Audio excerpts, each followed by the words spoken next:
Hey guys, how's it going? My name is Daniel. About a week ago, I bought a pair of these Chippewa Super Loggers, style number 59405.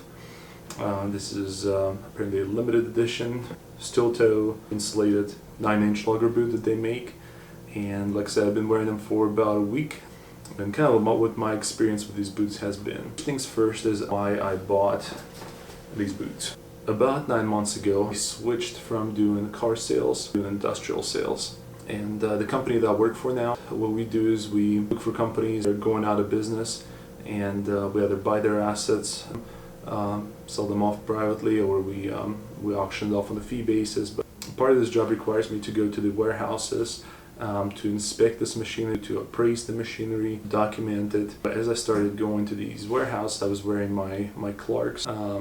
When I was going to the sites that are a little bit gnarly, as far as like lumber yards and stuff like that, a lot of times you're in the dirt. And, just having something that's waterproof, something that has a steel toe, became a necessity. So I finally decided to break down and go ahead and buy a pair of work boots. I made actually two lists. I made a column for all the things that I liked about this pair of boots.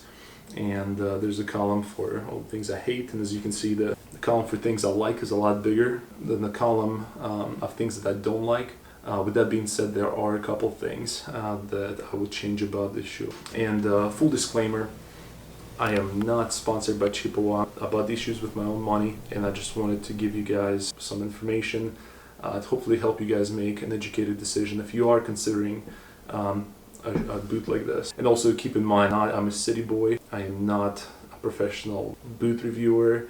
I haven't really been around people that wear boots other than in the military. The biggest thing that I loved about these shoes are actually the heel. Whenever you get a logger boot, one of the things you'll notice is all of them will have a really high heel, and it is a little bit intimidating. So what happens is whenever you wear a logger boot, because the heel is so high, it actually transfers a lot of the weight down into the kind of the palm of your feet, and takes it off the heel area. It allows me to stay for long periods of time on my feet without being tired. Next thing I love about these shoes is how easy they are to clean. In the warehouse that I go to, they're primarily woodworking shops. These shops have different chemicals that they use, glues and all kinds of different stuff, and it has been so easy to clean these shoes. All I literally do is I take, at the end of the day, a wet rag, wipe it down.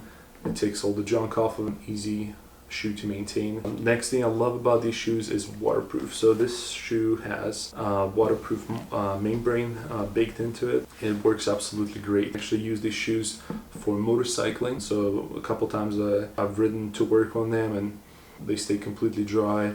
Fitment. Okay, I normally wear size 10 and a half, 11 for most of my shoes. 10 and a half being absolutely the smallest. A lot of times having to upgrade to a size 11. With these shoes, I actually went down half size. I actually went down to a size 10, but this is what they call a triple E. So this is the widest shoe you can get. And here's the problem that I've run into with shoes. I have white feet. Go up a lot of times to a size 10 and a half or even 11 in order to give me enough room to be semi-comfortable, and because you are not only controlling how long the shoe is, but also how wide it is. It's so much more comfortable, and I wish this feature was available in the regular shoes. I do like Vibram soles. Chippewa does use a lot of third-party suppliers for like a 3M Thinsulate insulation. Their soles are actually the Tacoma soles, and they are great soles. These things have a ton of traction. These shoes were extremely easy to break in. With my military boots, I remember it's been a miserable experience. I had to probably wear my boots for a few weeks before my feet started feeling semi-normal. With these shoes, I literally wore them for 2 days. There was a couple areas that rubbed a little bit, but really after about 2-3 days, the shoe felt completely fitted. I just figured a few months of break-in period is just an experience that you have to go through, and I was amazed with the break-in period on these boots. Insulation, another thing I really love about these boots, and probably not for the reason that you think. So I live in Pennsylvania. A lot of warehouses that I've been to, basically by the time we get there, that means, you know, the employees, majority of them left. A lot of times the buildings are not heated, so I spend a lot of time in the cold. So I wanted to get insulation. This has actually 400 grams of insulation baked in. The flip side of it is what it's going to feel like in the summertime. I'm on a business trip in Texas. I'm in Dallas. Right now it's beginning of August. I've been here for a week, and you know, I'm wearing these boots outside, and it seems like my feet don't sweat any more than they do in the regular dress shoes. In fact, I feel like the insulation almost like protects my feet from the outside heat, which there are only two things that I really don't like about these shoes, and one being the weight. And the weight of this shoe, metric ton. It's so heavy. I'm sure there's going to be somebody commenting, well, it's a work boot, it has to be heavy, and that's true, but it's heavy even compared to a competition. At the store where I got these at, there were other shoes. I've been to a Red Wing store since I bought these. Just holding these up versus virtually any of its competitors, this shoe weighs significantly more. I guess what I was thinking is, if the shoe is heavy, then it must mean that it's more durable. Well, unfortunately, it doesn't seem like that's the case. So part of the reason why I bought these shoes was that some of the other loggers that I was looking at didn't have these reinforcement pieces in the back. So on the back side of the heel, there's additional piece of cloth, of material, I guess to reinforce that area. Yes, on this side, it's only been a week, but it's already coming apart. But